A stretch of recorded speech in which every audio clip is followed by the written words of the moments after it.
So this is the schedule. We will start, it's a single phase election. Date of notification will be 10th of January, Friday. Last date of making nomination will be 17th of January. Scrutiny on 18th of January. Withdrawal 20th. These are the statutory periods of time which is given.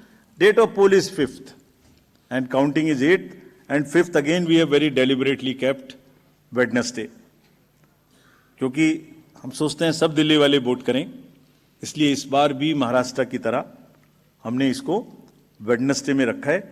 Entire election process after counting will be complete by 10th. And this is, we are doing elections in by-polls also in Milkipur in UP and Erode in Tamil Nadu. Before you ask me why other by-polls are not being done, let me answer it here. Save one question from you. You can ask another question. There are two constituencies in J&K which are also due for election, Badgaon and Nagarota. Because of snow conditions, we will do it later. We still have time till April. Before that, we will. आपको बता दें, दिल्ली में कुल 1,55,00,000 voters हैं और दिल्ली में 13,033 केंद्रों पर मतदान किया जाएगा. दिल्ली में सिंगल फेज वोटिंग होगी, एक ही चरण में मतदान किया जाएगा. और आपको यह भी बता दें कि तारीखों का ऐलान हो चुका है. 10 जनवरी से नामांकन भरने की प्रक्रिया चालू होगी और साथ ही साथ वोटिंग का जो दिन है वो है 5 फरवरी और परिणाम 8 फरवरी को आएंगे. तो दिल्ली विधानसभा चुनाव की तारीखों का ऐलान हो चुका है. 10 जनवरी से नामांकन भरने की प्रक्रिया शुरू होगी. 15 तक नामांकन भरे जा सकेंगे. बात करते हैं 19 की, तो 19 को स्क्रूटनी होगी और 20 को आप नामांकन वापस ले सकते हैं. जो भी दिल्ली विधानसभा चुनाव में प्रत्याशी अपना नामांकन दाखिल करेंगे, ये वो समय रहेगा. अब मुख्य दिन वोटिंग कब होगी, तो वोटिंग दिल्ली विधानसभा चुनाव को लेकर के सिंगल फेज वोटिंग रखी गई है. ये चुनाव आयुक्त ने स्पष्ट कर दिया है. राजीव कुमार ने प्रेस कॉन्फ्रेंस में कह दिया है सिंगल फेज वोटिंग होगी. 5 फरवरी को वोट किए जाएंगे. दिल्ली के अंदर बुधवार का दिन है क्योंकि चाहते हैं सारे के सारे डेलियाइट्स जो है वो पहुंचे पोलिंग बूथ तक और अपने मतदान का प्रयोग करें, वोट यूज करें. और 8 फरवरी को दिल्ली विधानसभा चुनाव के परिणाम घोषित कर दिए जाएंगे. 1,55,00,000 वोटर्स हैं दिल्ली में कुल और 13,033 केंद्रों पर ये मतदान होंगे. 5 फरवरी को वोट होगा दिल्ली के अंदर. दिल्ली विधानसभा चुनाव को लेकर के वोटिंग की जाएगी और 8 को परिणामों की घोषणा. ज्यादा जानकारी के साथ में एसोसिएट एडिटर अमरीश सिंह भी हमारे साथ फोन लाइन पर जुड़े हुए हैं. अमरीश, देखिए दिल्ली विधानसभा चुनाव की तारीखों का ऐलान हो चुका है और 5 फरवरी को वोटिंग होगी. सिंगल फेज वोटिंग रखी गई है. साथ ही साथ मिल्कीपुर की भी बात यहाँ पर.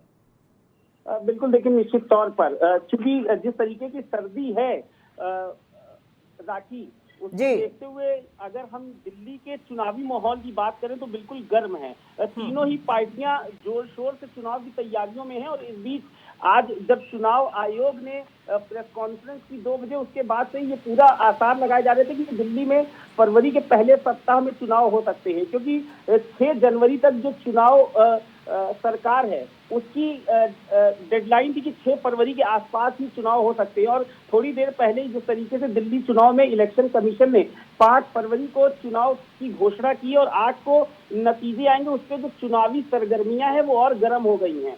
लेकिन इस बीच चुनाव आयोग ने ईवीएम को लेकर भी कड़ी बात की है. क्योंकि जिस तरीके से लगातार ईवीएम पर भी सवाल उठ रहे हैं दूसरी विपक्षी पार्टियों की तरफ से, उसको लेकर भी चुनाव आयोग ने बिल्कुल स्पष्ट कर दिया कि ईवीएम से छेड़छाड़ की बात गलत है. ईवीएम की विश्वसनीयता पर भी सवाल उठाने गलत है. और एक बड़ी बात चुनाव आयोग की तरफ से राखी की गई है कि 100 करोड़ वोटर वाला देश बनने जा रहा है भारत.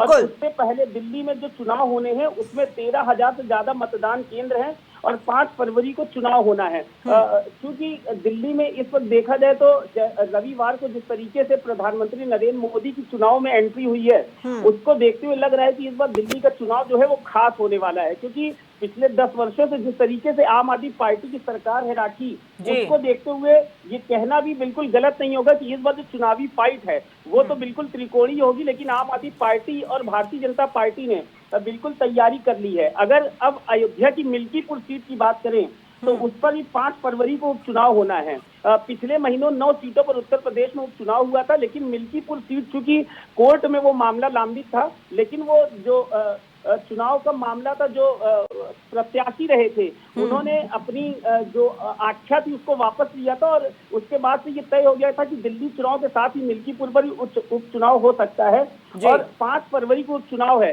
लेकिन बेहद बड़ी बात यह है कि आज ही मिल्कीपुर में योगी आदित्यनाथ मुख्यमंत्री मिल्कीपुर गए थे और वहां पर भी लोगों से संवाद किया है। जल्द ही लिस्ट आ सकती है भारतीय जनता पार्टी की तरफ से कि मिल्कीपुर में भारतीय जनता पार्टी का उम्मीदवार कौन होगा। लेकिन बड़ी बात खबर यह है कि दिल्ली में 5 फरवरी को चुनाव है और अब आज से 1 महीने से भी कम समय है राखी, और सभी पार्टियां पूरी ताकत झोंक देंगी क्योंकि आम आदमी पार्टी ने सभी 70 सीटों पर अपने उम्मीदवार घोषित कर दिए हैं।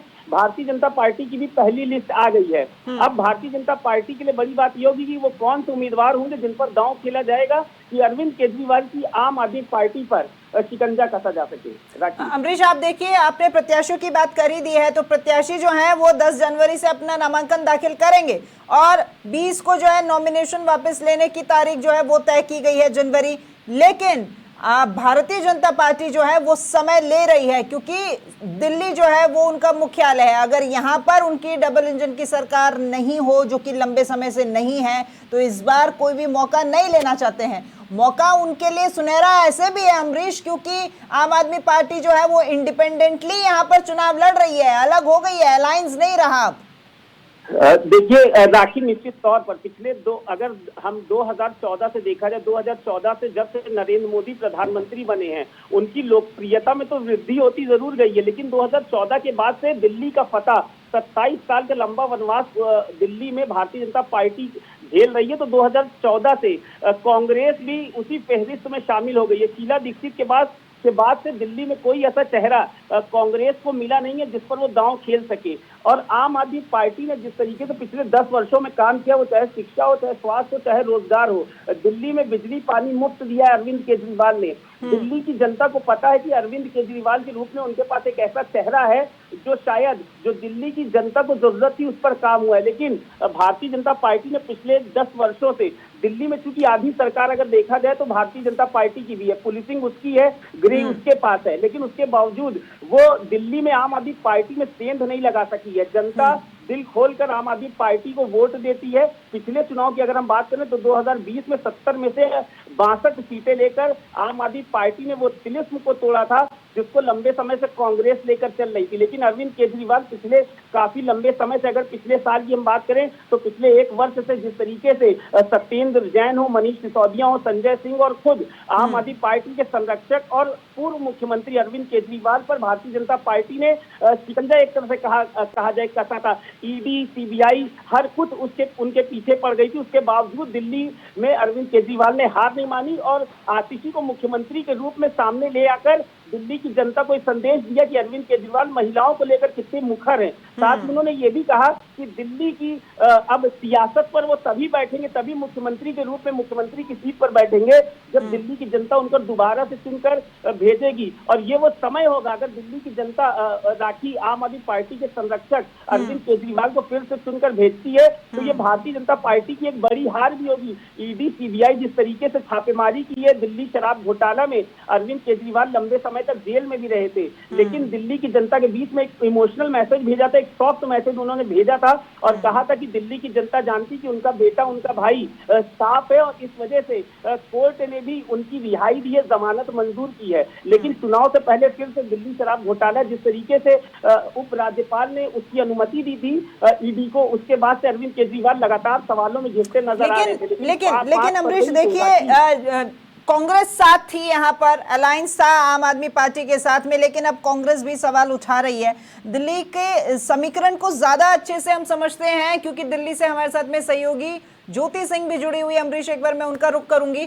ज्योति, यहाँ पर चर्चा चल रही थी, आप भी सुन रहे थे। देखिए, आम आदमी पार्टी का कांग्रेस के साथ में अब समीकरण नहीं बैठ रहा है, मेल नहीं खा रहा है, क्योंकि कांग्रेस भी कह रही है कि आम आदमी पार्टी का जो मूल ध्येय था कि आम आदमी का ध्यान रखना, केजरीवाल उससे भटक गए हैं, बस फ्री की योजनाएं ही बांट रहे हैं। हाँ, लेकिन दिल्ली विधानसभा चुनाव की तारीखों का भी ऐलान हो गया है। बिल्कुल राष्ट्रीय, देखिए दिल्ली विधानसभा चुनाव की तारीखों का ऐलान हो गया है और इसके साथ ही साथ जो है देखिए प्रत्याशियों की लिस्ट भी देखिए आ चुकी है। आम आदमी पार्टी ने अपने सारे प्रत्याशियों की लिस्ट जो है निकाल दी है। देखिए मेरे सहयोगी भी जानकारी दे रहे थे दर्शकों को किस तरीके से आम आदमी पार्टी, कांग्रेस समेत बीजेपी की अगर हम बात करें तो तीनों पार्टी के बीच में जो एक अगर हम त्रिकोणीय मुकाबले की बात कहें राखी, तो देखिए वो देखने को मिलेगा। लेकिन इससे पहले मैं ये जानकारी देना चाहती हूँ कि जहाँ एक तरफ कांग्रेस और आम आदमी पार्टी इंडिया अलायंस का एक हिस्सा है और इस हिस्से की अगर हम बात करें तो देखिए दोनों के बीच में फिलहाल जो है स्थिति ठीक नहीं है। अभी देखिए हम कल से ही बात करते हैं राखी, अजय माकन को जो है दिल्ली प्रदेश कार्यालय में, कांग्रेस कार्यालय में प्रेस कॉन्फ्रेंस करनी थी। प्रेस कॉन्फ्रेंस का जो मुद्दा था वो था देश विरोधी केजरीवाल। किस तरीके से दिल्ली के अंदर केजरीवाल सरकार, पूर्व में केजरीवाल मुख्यमंत्री की बात करें, किस तरीके से भ्रष्टाचार किया है और किस तरीके से देश विरोधी जो घटनाएं हैं उसको मुखर होकर जो है मीडिया के सामने रखना था। लेकिन आलाकमान की तरफ से ये मैसेज गया अजय माकन को और दिल्ली प्रदेश कार्यालय की तरफ से कि ये जो प्रेस कॉन्फ्रेंस है इसे फिलहाल के लिए जो है होल्ड पे रखा जाए, क्योंकि अगर इस तरीके की प्रेस कॉन्फ्रेंस की जाती है तो इंडिया अलायंस में आम आदमी पार्टी और कांग्रेस के बीच में जो विरोध है, जो गतिरोध है, देखिए वो हो सकता है और ऐसे में कांग्रेस पार्टी किसी भी तरीके का जो नुकसान है आम आदमी पार्टी की वजह से वो नहीं चाहती है, तो ये किसी को होल्ड पे रखा गया। तो देखिए अभी अगर हम आम आदमी पार्टी और कांग्रेस की बात करें तो दोनों के बीच में थोड़ा सा जो मतभेद हम कहें देखिए वो देखने को मिल रहा है, और क्योंकि दोनों साथ में चुनाव नहीं लड़ रही है और इस बात की पहले से ही जो दिल्ली के आम आदमी पार्टी के हम नेताओं की बात करें या फिर दिल्ली कांग्रेस नेताओं की बात करें, जब लोकसभा चुनाव में इंडिया अलायंस का गठबंधन हुआ था और आम आदमी पार्टी के नेताओं के साथ में मिलकर चुनाव की तैयारी करनी थी, तभी से ही दिल्ली कांग्रेस के जो लोकल लीडर्स थे उन्होंने इस बात को लेकर नाराजगी जताई। अब विधानसभा चुनाव में देखिए दोनों पार्टी के नेता आमने सामने हैं। ऐसे में इंडिया अलायंस से क्योंकि सोर्सेज क्या अकॉर्डिंग हम बात करें राखी, तो इंडिया अलायंस से एक पार्टी जो है अभी हाल फिलहाल में बाहर होते हुए दिखाई देगी और ये इंडिया अलायंस का जो अलायंस की हम बात करें तो वो टूटते हुए हमें जल्द ही देखने को मिल सकता है। लेकिन अब दिल्ली की बात करें, देखिए दिल्ली में वापसी के लिए केजरीवाल लगातार हर तरीके के जो वादे हैं वो करते हुए दिखाई दे रहे हैं, फिर चाहे महिलाओं को वो 21 रुपए प्रति माह देने का वादा हो या फिर अगर और दूसरे वादों की बात करें तो ये इस तरीके से तमाम बातें, यही बात मैं कह रही थी ज्योति कि कांग्रेस पार्टी की तरफ से प्रवक्ताओं का साफ तौर पर खुला उन्होंने ये कहा है कि केजरीवाल सिर्फ मुफ्त की पॉलिसीज पर ही अपना साम्राज्य जमाना चाह रहे हैं और जो मूल ध्येय था आम आदमी पार्टी का उससे वो भटक चुके हैं। बिल्कुल राखी, देखिए अगर मुफ्त की अगर हम बात करें वादों की तो देखिए कांग्रेस पार्टी की तरफ से भी रोज एक एक दिन जो है जो गारंटी है देखिए वो बताई जा रही है। अब ऐसे में कल ही देखिए हम बात करें तो देवेंद्र यादव जो कि प्रदेश अध्यक्ष है कांग्रेस के, उन्होंने भी देखिए जो है हिमाचल और कर्नाटका की तर्ज पर जो है देखिए प्यारी दीदी के नाम पर जो है गारंटी की जो है घोषणा की है, जिसमें 2500 रुपए प्रति माह देने का ऐलान कांग्रेस ने किया है। तो देखिए कांग्रेस के 2500 रुपए प्रति माह और आम आदमी पार्टी के 21 रुपए प्रति माह जो है महिलाओं को दिए जाएंगे। तो देखिए जो मुफ्त की जो घोषणाएं हैं वो दोनों ही पार्टियां करती हैं। अब ऐसे में बीजेपी कौन सा अपनी घोषणा करती है, क्या उनके मैनिफेस्टो में रहेगा, तो ये बहुत सारी बातें हैं जो देखना होगा और दिल्ली वाले किस पर जो है ज्यादा भरोसा करते हैं ये आने वाला वक्त बताएगा। लेकिन तीनों भी पार्टी अपनी कमर कसती है और चुनाव मैदान से उतरते हुए बाहर जो नेता है वो बड़े से बड़े वादे करते हुए दिखाई देगा। अब क्योंकि देखिए चुनाव तारीखों का ऐलान हो चुका है, फिलहाल तो लिस्ट में प्रत्याशियों के इंतजार है बीजेपी की तरफ से, क्योंकि एक ही लिस्ट आई है और आम आदमी पार्टी तो बहुत कॉन्फिडेंट है, उसने तो पहले ही तमाम प्रत्याशियों की घोषणा कर दी है। कांग्रेस की तरफ से भी काफी नाम आगे आ गए हैं और फिर मुहूर्त निकाले जाएंगे ज्योति, और मुहूर्त के अनुसार चौघड़िया देख करके ही 10 जनवरी से नामांकन की भी शुरुआत हो जाएगी। बिल्कुल, देखिए बीजेपी की अगर हम बात करें राखी, तो एक ही लिस्ट आई है, लेकिन वो एक लिस्ट में जो प्रत्याशी है वो कांग्रेस और आम आदमी पार्टी के ऊपर हावी होते हुए दिखाई दे रहे हैं, क्योंकि जो विचार विमर्श के बाद, उस बैठक के बाद जो है देखिए ये लिस्ट निकली है, वो काफी स्ट्रॉन्ग कैंडिडेट है, जो जिन्होंने देखिए मनीष सिसोदिया की बात करें तो पड़परगंज सीट को छोड़ने के लिए मजबूर किया था और काफी कम वोटों से हारे थे मनीष सिसोदिया से। हालांकि पड़परगंज की सीट की बात करें तो अब वहाँ पे अरविंद ओझा हैं मनीष सिसोदिया की जगह। तो ऐसे में बीजेपी ने अपने स्ट्रॉन्ग कैंडिडेट उतारे हैं। कैंडिडेट की पहली लिस्ट है और उसमें स्ट्रॉन्ग कैंडिडेट है। अब दूसरी लिस्ट भी जल्दी ही जारी होगी और उसमें भी बिल्कुल, क्योंकि बीजेपी जल्दबाजी नहीं करती है, सोच समझ करके फैसले लेती है। ज्योति, एक बार हमारे साथ में एसोसिएट एडिटर अमरीश भी जुड़े हुए, एक बार उनका भी रुख करती हूँ। अमरीश, मिल्कीपुर में क्या माहौल, वहां पर भी उपचुनाव होना, तारीख का भी ऐलान हो गया है, तो अब तो वहां पर जो है तैयारियां जो है वो जोरों पर नजर आएंगी। देखिए, निश्चित तौर पर राखी, पिछले महीने जो 9 सीटों पर उपचुनाव हुआ था उत्तर प्रदेश के अंदर, उन सीटों पर भारतीय जनता पार्टी ने 7 सीटों पर जीत दर्ज की है और 2 सीट पर समाजवादी पार्टी ने जीत दर्ज की। लेकिन मिल्कीपुर सीट वो है जहां लंबे समय से समाजवादी पार्टी का अगर देखा जाए तो वर्चस्व रहा है। अवधेश प्रसाद जो कि लोकसभा में इस बार अयोध्या सीट से ही जीते, फैजाबाद लोकसभा सीट से, वो सीट भारतीय जनता पार्टी ने हारा है और मिल्कीपुर सीट पर भारतीय जनता पार्टी की नजर है, क्योंकि ये वो सीट है जहां पर जीत हासिल करके भारतीय जनता पार्टी अपना परचम लहराना चाहेगी। इसके अतिरिक्त एक बड़ी बात यह है कि अगर अवधेश प्रसाद लोकसभा में गए हैं तो ज्यादातर आसार ये जताए जा रहे हैं कि समाजवादी पार्टी की तरफ से उनके पुत्र को वहां से टिकट समाजवादी पार्टी दे सकती है। लेकिन भारतीय जनता पार्टी के पास करीबन 15 से 17 वो चेहरे हैं जिन पर दांव आजमाने के लिए भारतीय जनता पार्टी एक लंबी रिसर्च टीम बैठाल कर रखी है। खुद योगी आदित्यनाथ लगातार अयोध्या का दौरा कर रहे हैं। पिछले हफ्ते अगर देखा जाए तो इस हफ्ते में 2 बार मुख्यमंत्री योगी आदित्यनाथ अयोध्या जा चुके हैं और दोनों ही बार मिल्कीपुर। बिल्कुल, ये दौरा और ये रिसर्च बहुत जरूरी भी हो जाता है, क्योंकि कोई भी पार्टी नहीं चाहेगी कि वो चुनाव में हार का मुंह देखे। अमरीश, आपका और ज्योति दोनों का बहुत शुक्रिया ये तमाम जानकारी साझा करने के लिए। तो देखिए, दिल्ली विधानसभा चुनाव की तारीखों का ऐलान हो चुका है। 5 फरवरी को वोटिंग होगी और 8 को परिणाम घोषित कर दिया जाएगा।